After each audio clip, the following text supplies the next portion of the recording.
everyone, welcome to my presentation for Info 5405. This is the Module 5 discussion board that talks about the budget and what we would buy for our library. So let's get into it. So this is my list of library vendors. I pulled from a few different sources. So for books, Follett, Mackin, and Blue Willow Bookstore, which is a local independent bookstore here in Houston. For furniture, I picked Lakeshore, Agati, and the library store. Dimco could also work for this one. Makerspace materials, I picked Apple, Sphero, and Wonder Workshop. For software tools, I picked McGraw-Hill, Apple, Gale, Nat Geo Kids. And then for supplies and decor, Dimco, the classroom store, and Watson Label Products. So I started off with books and I reined myself in quite a bit. Normally I am a all the budget goes to books kind of a girl. But this time I reined myself in a little bit and had a little bit fun with other areas. But the big things I wanted to point out that I picked are the Secret Explorers. This series is a interesting series and it's a really cute Magic Treehouse kind of series, and it's diverse, it's interesting, it's good for early chapter book readers, and a lot of kids are really intrigued by it. I picked The Bad Guys, picked that series because it is one of those series that is falling apart in our library, so I think it would be a great option for adding new books and new Mackin bound or Follett bound books for that specific series. The Amelia Fang is a relatively new middle grade series that's good for early chapter book readers that kind of not sure if they want graphic novel or if they want a chapter book or what they really want. Amelia Fang is perfect for those students, so I added that one as well. For my students that are on the older end, I added all of the Rick Riordan Presents books. It is a great It's an imprint that puts out diverse stories that are told by diverse authors in the style of Percy Jackson. So many different students can see themselves reflected in the stories and see other students reflected in the stories. And it's just a really great imprint, and everything they put out has been incredible. And so it's something I like to add to the collection any chance that I'm given, because I find so many students just fall head over heels for it. Minute they get their hands on the books. For Ada Twist Scientist, this is from the Questionnaire series, and again I added the whole series for this because it's one of those that can be used in classes, it can be used in the library, it can be used in makerspaces, and also the kids just like it. They really like the series. And then I also added the Big Bright Feelings series. We have a counselor that works within our library, and he loves using these books, and they are really useful and they're really good to help the kids understand big feelings and understand how to feel different things.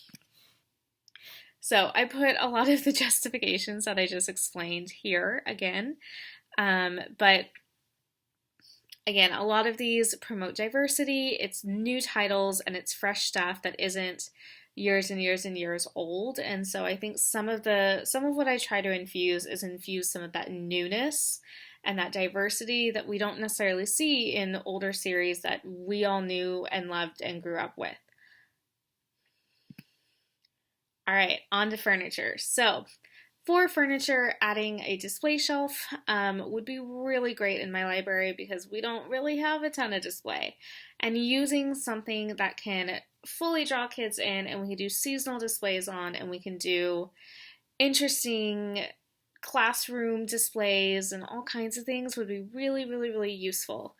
And having something that they can see and that will bring them in and draw them into the library will be really useful. We have the curved display shelf, so I like this because it would be great for a makerspace. It allows the students to work in the round and collaboratively, and they can use the top of the desk if they need, or the top of the shelves if they need to, and you can store everything just below, and so it's a very easy way for them to work collaboratively and learn those skills.